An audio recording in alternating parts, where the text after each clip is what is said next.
Usted y mujer, ¿sí?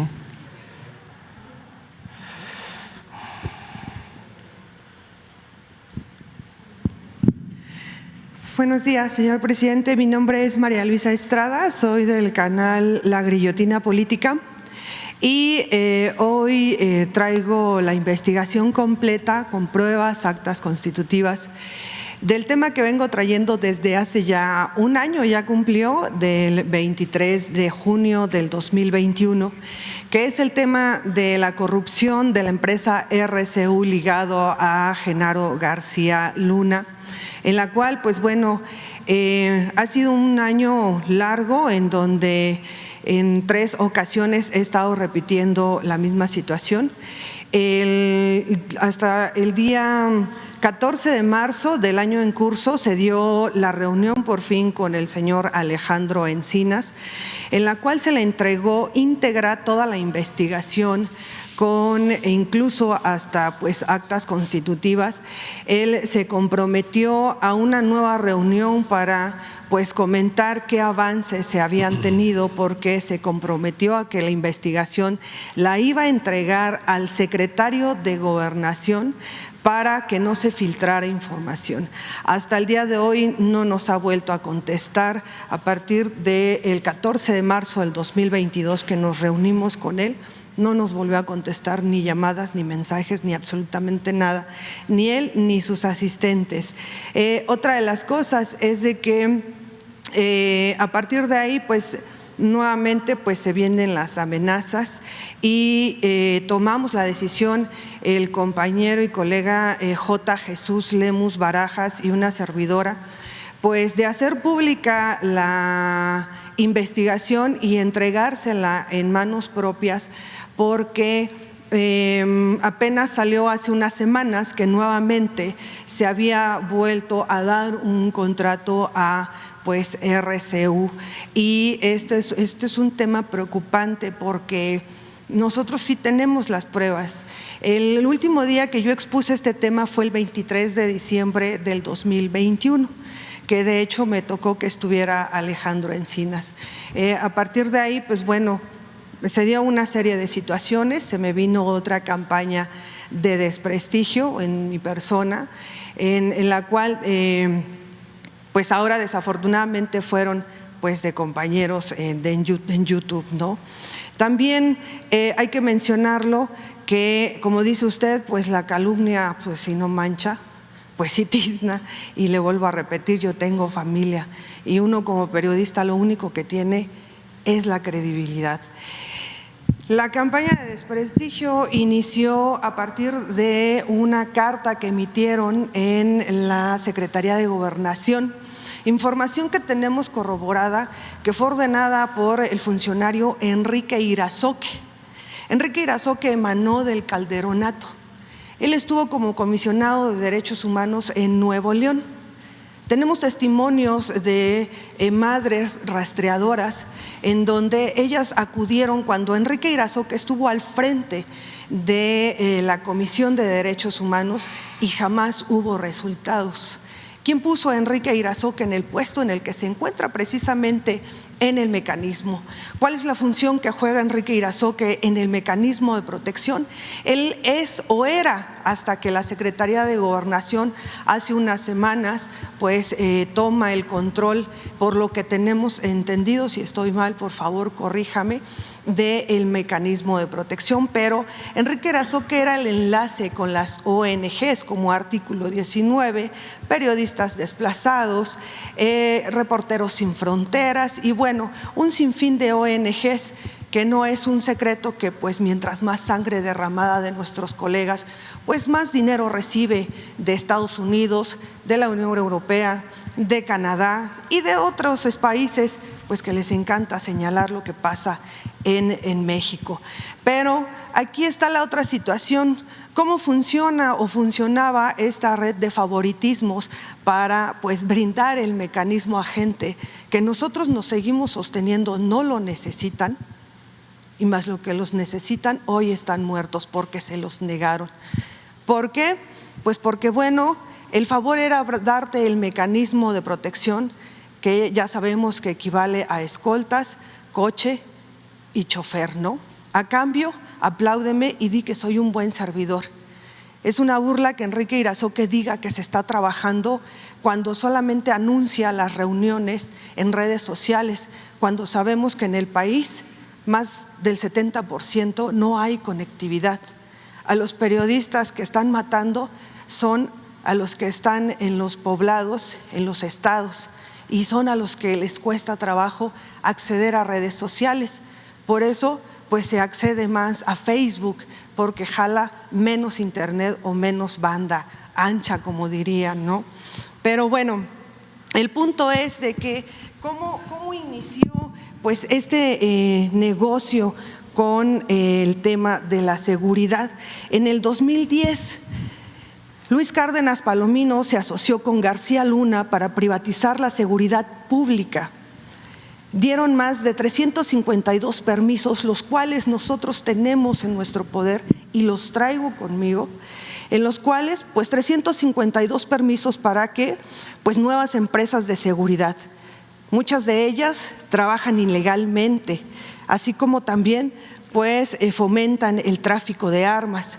Una de esas empresas que Adamantum, otra que se formó en sociedad entre Luis Cárdenas Palomino, García Luna y Ricardo Salinas Pliego. Estamos siendo muy responsables con estas declaraciones. ¿Por qué? Porque tenemos las pruebas, como lo venimos diciendo desde hace ya un año. Otra de las cosas es, nosotros no entendíamos por qué cada que se sacaba esta inquietud o denuncia ante sus conferencias, pues se venían las amenazas fuertes, amenazas que, como le repetí yo el 23 de diciembre, están documentadas todas. Y pues bueno, por la situación que yo le mencionaba anteriormente, porque había favoritismo ante a quien se le daba el tema de los choferes, o más bien de los escoltas, el coche. Y pues muchos de los compañeros que me están viendo y que también están presentes en esta conferencia saben de lo que estoy hablando. Otra de las cosas que también cabe mencionar es que por tema de seguridad y que nosotros ya entregamos esta investigación y que hoy nuevamente, con el permiso del señor Jesús Ramírez Cuevas y con el suyo, solamente se lo vamos a dar a usted. Vienen ahí lo que viene siendo las actas constitutivas, los contratos, los nombres, las rutas, e incluso el compañero J. Jesús Lemus Barajas, por esta investigación, cuando se enteró del mecanismo de protección, les negaron el mecanismo. El compañero Jesús Lemus está desterrado del país.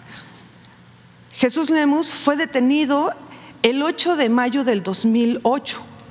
Lo detuvo el comandante Ángel Ruiz bajo las órdenes de Carlos Samarripa, hoy fiscal de Guanajuato, entonces coordinador de la Policía Ministerial de Guanajuato. El periodista fue torturado durante 3 días, solo por mencionar la tortura más leve. Le ponían una bolsa en la cabeza y con un mazo lo golpeaban. Fue tanto los golpes que recibió durante 3 días que no pudo firmar ninguna declaración.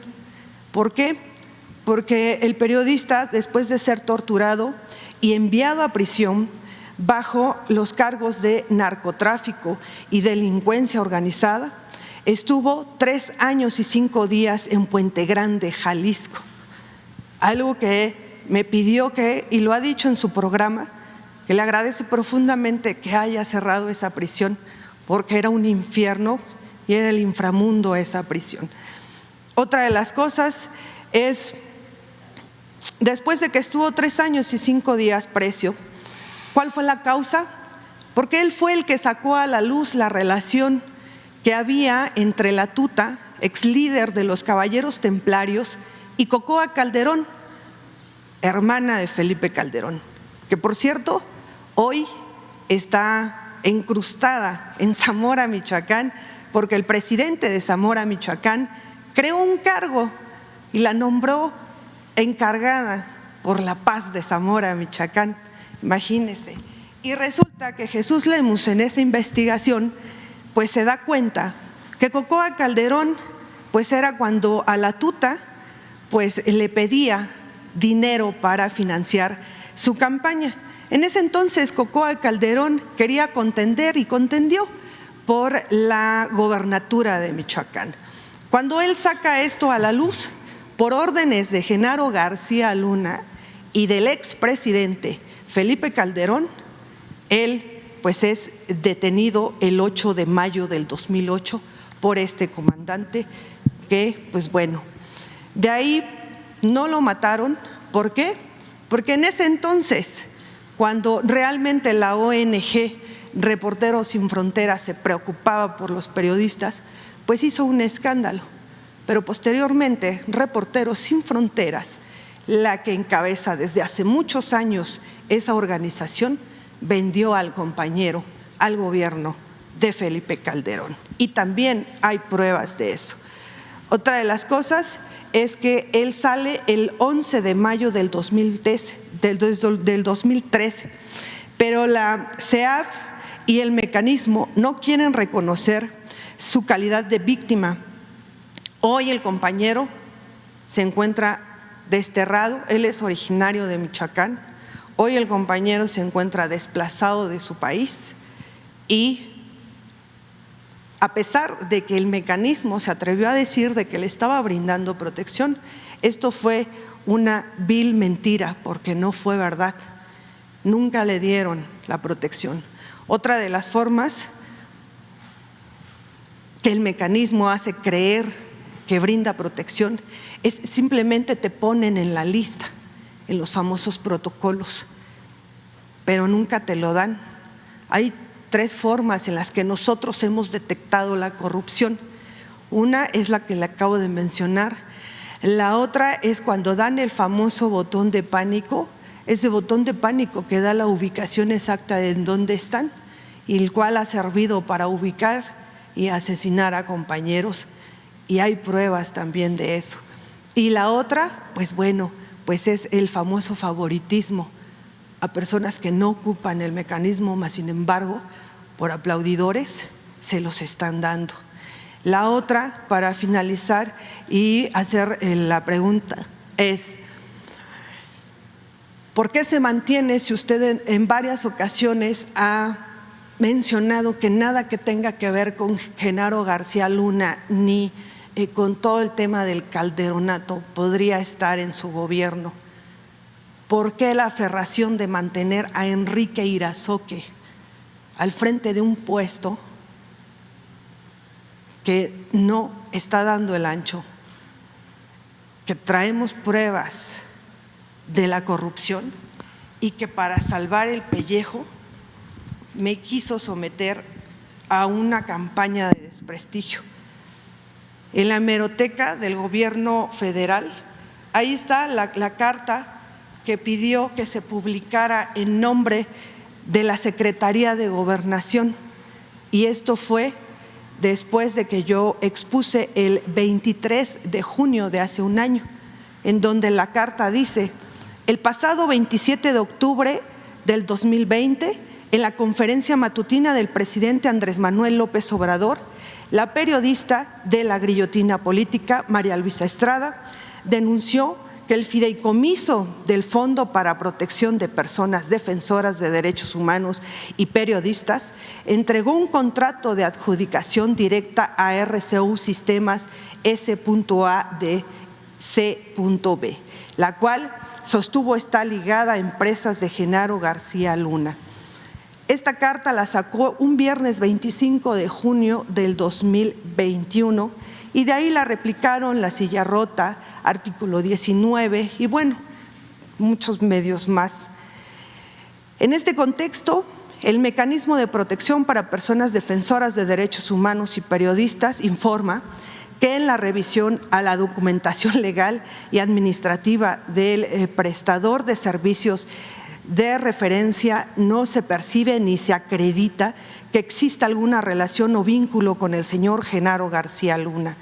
La contratación de la empresa privada RCU Sistemas S.A de SB para proporcionar las medidas de protección a personas defensoras de derechos humanos y periodistas se lleva a cabo por adjudicación directa en apego a lo establecido en la Ley de Adquisiciones, Arrendamientos y Servicios del Sector Público, artículo 41, fracción 4, la cual dice se realice con fines exclusivamente militares o para la Armada o su contratación mediante licitaciones públicas ponga en riesgo la seguridad nacional o la seguridad pública en los términos de las leyes de materia.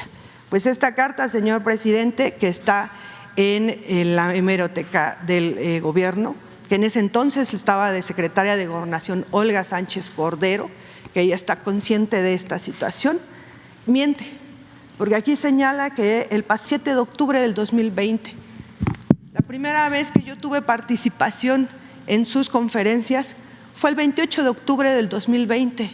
Los temas que yo expuse fue el tema de los náufragos de la barcaza 269, el tema precisamente de la compañera Patricia Aguilar Romano, quien se encontraba presa en ese entonces.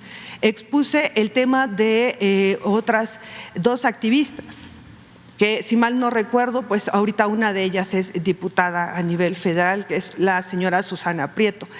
Expuse también el tema de corrupción y la extorsión de los choferes de carga pesada y expuse lo pues lamentable que pasa en mi estado, que es Jalisco. Esos fueron los 4 temas que yo expuse, por lo que yo pido nuevamente, de la manera más humilde y atenta, una disculpa pública por parte de la Secretaría de Gobernación y de Enrique Irazoque, porque estoy segura y tenemos la información que esta carta fue ordenada por Enrique Irazoque. Y la otra, ese sería el primer planteamiento. ¿Por qué sigue gente en su gobierno ligada a Genaro García Luna y a Felipe Calderón? Si ha quedado más que claro que ambos tenían un narcogobierno. Muy bien. Bueno, ¿te parece que vengas mañana y que además de dar respuesta a tu planteamiento, nos aclare, ejerciendo su derecho de réplica, el subsecretario de Gobernación, Alejandro Encinas, y explique sobre eso? ¿Estás de acuerdo en eso? Sí, de hecho, señor presidente, nosotros, y eso fue porque… guardando pues la privacidad que pueda implicar riesgos, ¿no? Ah, claro. Sí, de hecho, permítame comentarle, señor presidente, que en esa reunión, tal vez no me supe explicar, el señor Alejandro Encinas, es tanta su transparencia que él permitió que se grabara esa reunión y se dejó de grabar pues hasta que se empezaron a sacar, como usted dice, temas que nos pusieran en riesgo. Y como yo lo mencioné en una ocasión, nosotros no dudamos de Alejandro Encinas, pero sí de la gente que rodea a Alejandro Encinas, como este servidor, Enrique Irazoque. Y no hay ningún problema, o sea, yo vengo. Nos vemos aquí mañana y que Alejandro nos informe de la mejor manera posible. Sí, y el último planteamiento, el segundo, es referente a… Ahorita todo el mundo está sacando el tema de la violencia que está pasando en el país, todo el mundo se queja. Todo el mundo, me refiero pues a los periodistas y a los medios de renombre, por decirlo de alguna manera. Pero lo que no se está mencionando, sobre todo la gente que nosotros, por ejemplo, una servidora que es del estado de Jalisco, otros compañeros que están en los estados donde está la violencia, ¿por qué no se menciona o por qué no se saca a la luz que esto también se debe a que todavía sigue existiendo narcopolíticos narcoservidores, narcopresidentes municipales, narcoregidores. Los asesinatos de los compañeros periodistas han sido por narcodiputados, narcogobernadores, narcopresidentes municipales, cosa que no se dice abiertamente. Hay un claro ejemplo, y lo digo con mucho respeto a la compañera Miroslava, ex corresponsal de La Jornada precisamente en Chihuahua, quien su asesinato fue ordenado por panistas. Y así podemos contar varios asesinatos de compañeros que han sido ordenados por personas que están disfrazadas de servidores públicos, pero que ellos mismos o ellas mismas buscan pactos con el narcotráfico. Apenas estábamos haciendo un análisis referente a la violencia, de qué es lo que está pasando en el país, por qué se desató toda esta violencia.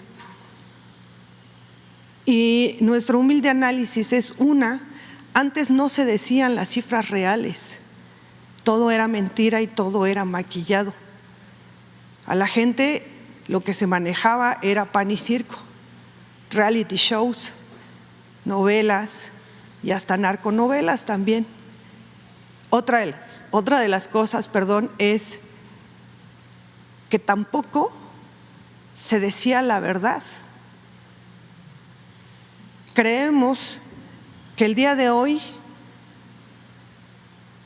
ya no se maquillan cifras, se está diciendo lo que está pasando realmente, por muy doloroso que parezca. Pero nosotros estamos conscientes, porque usted varias veces ha dicho que el presidente todo lo sabe. Nosotros pensamos que usted está consciente que la violencia está saliendo de narcogobernadores, narcopresidentes municipales, narcoregidores, narcodiputados y diputadas. Y otro tema importantísimo, los fiscales. El claro ejemplo, lo que le hicieron al compañero J. Jesús Lemus Barajas, hoy es fiscal de Guanajuato. Lo que le hizo el fiscal de Nayarit a la compañera Patricia Aguilar Romano, Petronilo Díaz, sigue siendo fiscal. Y así nos podemos ir con muchos fiscales que hoy se encuentran en los estados. La pregunta sería la siguiente: ¿no hay manera o habría manera de que su gobierno comenzara una investigación referente a los narcopolíticos, narcofiscales? Y la otra, si habría manera que desde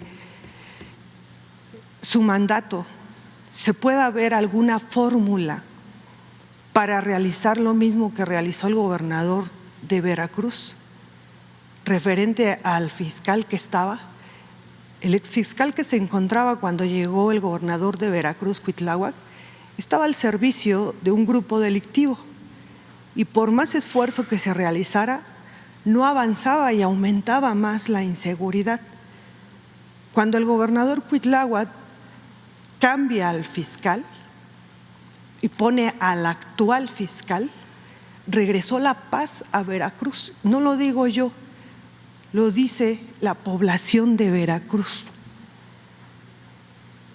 ¿Habría manera de que se aplicara esa fórmula posteriormente, señor presidente? Gracias. Muy bien, vamos a esperar a que mañana venga Alejandro.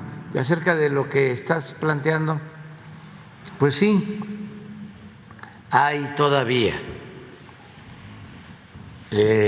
asociación delictuosa, cada vez menos, porque no se tolera la impunidad.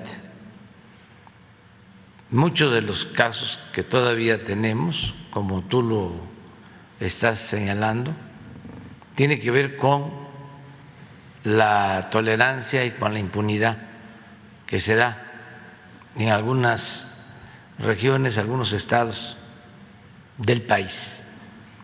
Pero se va avanzando porque no se permite la impunidad arriba. En el gobierno federal es cero impunidad.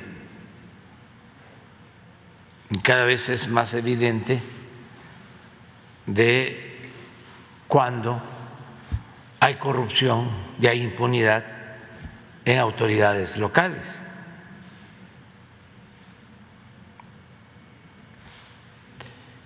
Esto se manifiesta, como tú lo planteas, cuando no hay resultados en una fiscalía estatal, cuando en vez de disminuir los delitos aumentan. Y el ejemplo que pusiste es muy bueno, lo de Veracruz. Cambió el fiscal. Yo no sé si tenía vínculos con la delincuencia, pero es evidente, probable, demostrable, de que a partir de que hubo ese cambio mejoraron las cosas. No quiere decir que ya no haya violencia, pero sí fue notable del cambio. Esto último de los asesinatos de los sacerdotes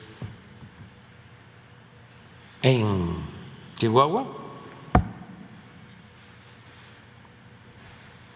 merece una explicación de las autoridades locales a fondo,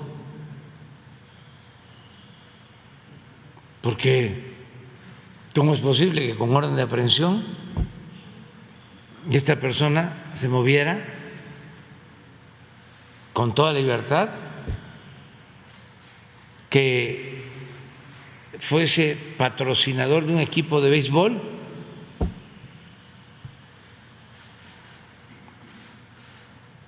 y que todo el mundo supiera a qué se dedicaba y no lo tocaran? ¿Por qué?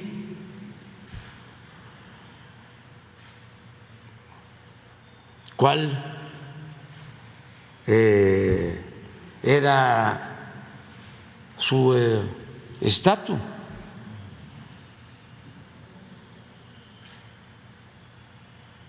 Tenía que haber ahí contubernio con autoridades. Y aquí hemos hablado del tema. Muchas veces esta convivencia perversa o este contubernio surge de los apoyos que se dan en campañas políticas.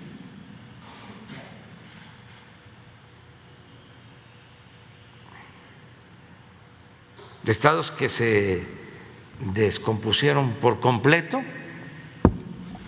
porque para imponerse y hacer fraude hicieron acuerdos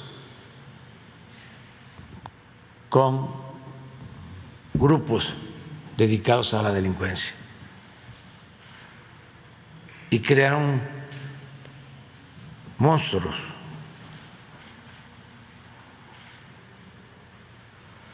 Y toda una red de complicidades, de componendas.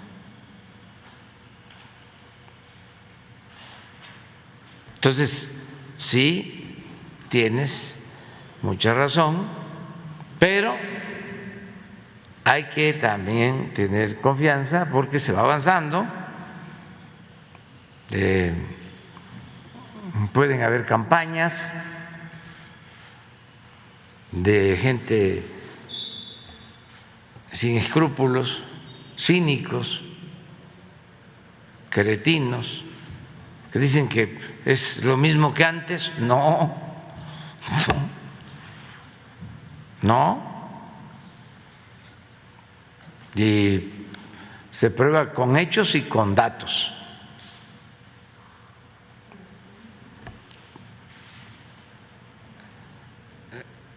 No va a ser lo mismo ahora que cuando Calderón. Sí, he estado pensando, porque últimamente han estado saliendo testimonios de testigos que han declarado contra García Luna, pero involucran a Calderón. Entonces, ¿cómo le van a hacer en ese juicio en Estados Unidos?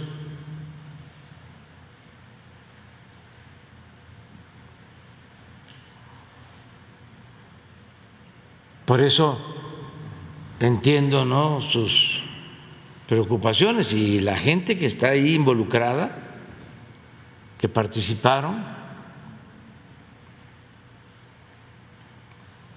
de todos los sectores. Antier hablaba yo del New York Times. Pues no sé si encontraste el artículo, ¿sí?, de un periodista del New York Times cuando estaba este señor García Luna. Era el super policía para el New York Times.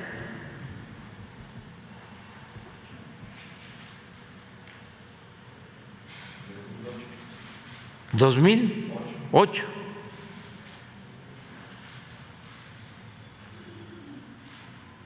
Todo eso lo presento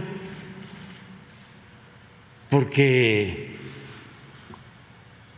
siempre buscan apantallarnos, ¿no?, de que como es el New York Times, el Financial Times, el Washington Post, el Wall Street Journal,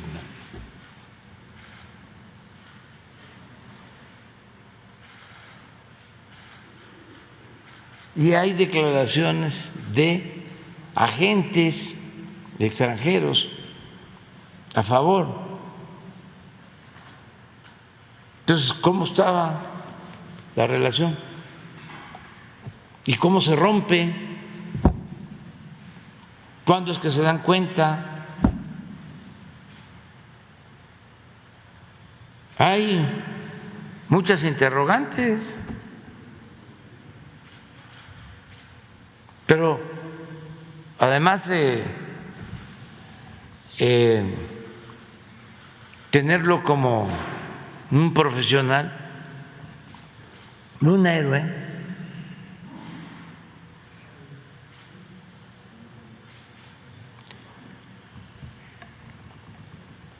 ahora todas las declaraciones en su contra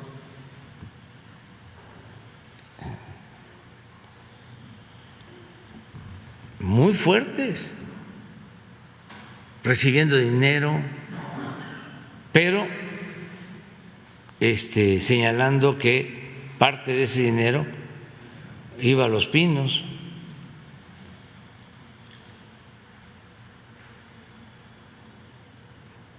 Entonces, ¿cómo va a ser el juicio?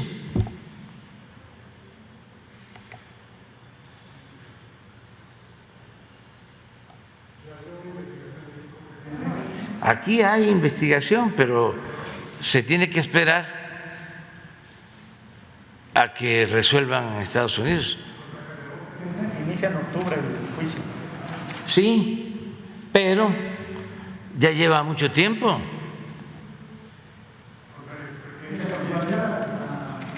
Es que los que están atendiendo el juicio tienen que aclarar, cuando menos son tres cosas. Una, si es cierto todo lo que está en el expediente, si se prueban las acusaciones, es decir, si no está fabricada la acusación.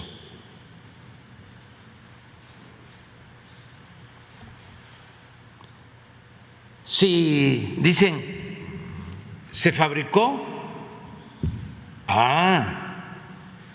¿y quién fue el que ordenó fabricar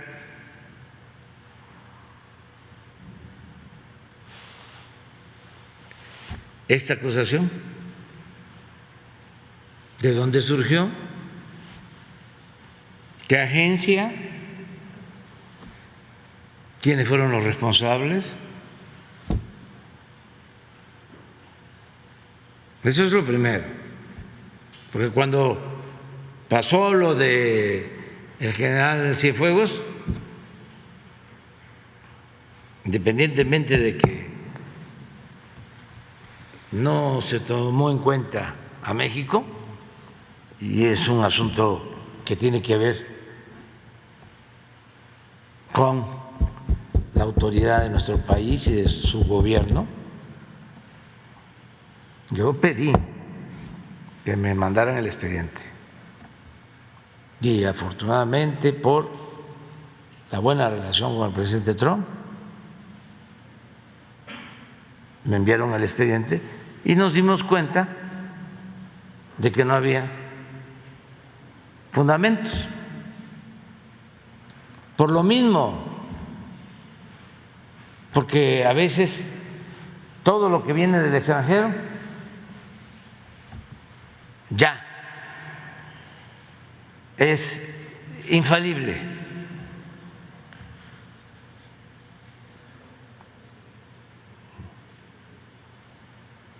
Entonces ya se revisa el expediente, se hace una investigación con la Fiscalía, no hay nada,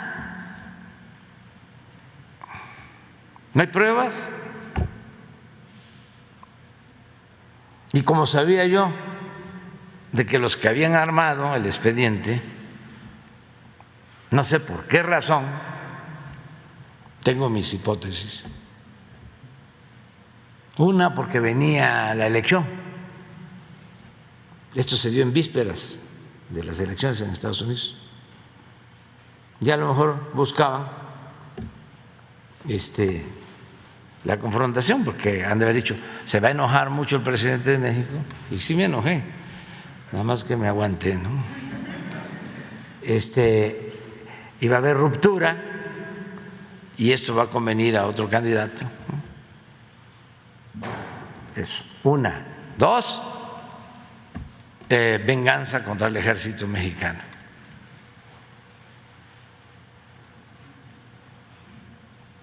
Y tres y cuatro, bueno, todas. Pero cuando nos dimos cuenta de que no había nada, que investiga la Fiscalía, me acuerdo muy bien de que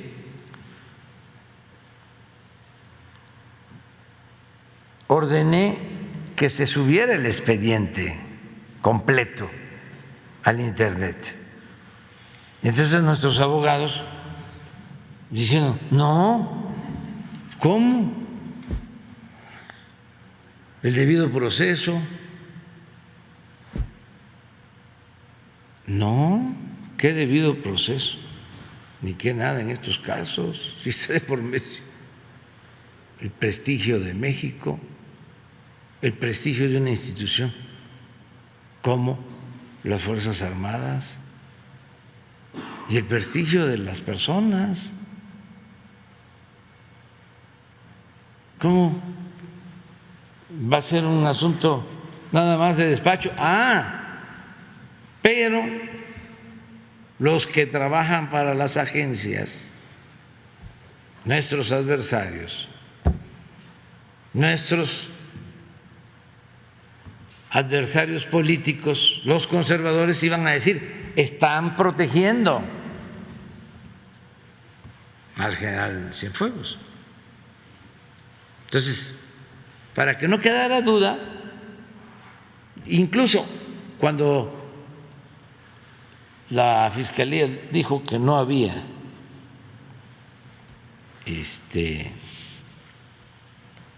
elementos, después, cuando lo da a conocer, ya en la noche empiezan los adversarios, las entrevistas de Carmen Aristegui con un vocero o ex miembro de la DEA, no sé si con Carmen o con algún otro periodista, ¿no?, diciendo que qué barbaridad estábamos nosotros protegiendo a el general Cienfuegos. Entonces, al día siguiente ya a dar a conocer el expediente. Y me acuerdo que abogados de relaciones, de la consejería, de la misma fiscalía, me recomendaban, no se puede, hay que, le llaman testar, es decir, donde aparecen nombres, borrar. Imagínense si damos a conocer un expediente testado con partes borradas, es peor. Es mejor no dar a conocer nada.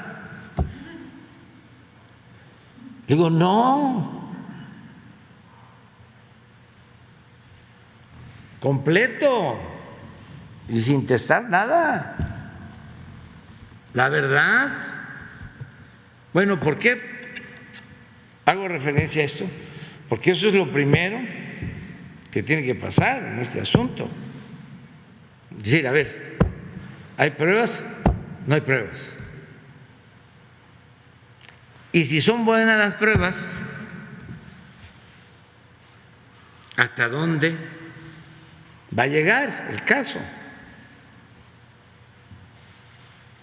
Nada más va a ser García Luna. Por eso es un asunto interesante. Y, repito, si montaron el caso, si no hay fundamento, de todas maneras hay que investigar y castigar al que, como se dice en la Biblia, levantó falsos testimonios. Esa es una. Y si sí hay pruebas, ¿hasta dónde va a llegar? ¿Se va a quedar ahí con García Luna? ¿Fue solo él?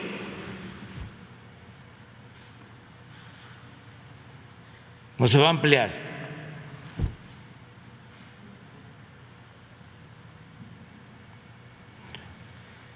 Hablando con claridad sobre estos casos, por eso hay que estar pendiente, porque formalmente se inicia en octubre el juicio, pero no vaya a ser que le quieran dar largas.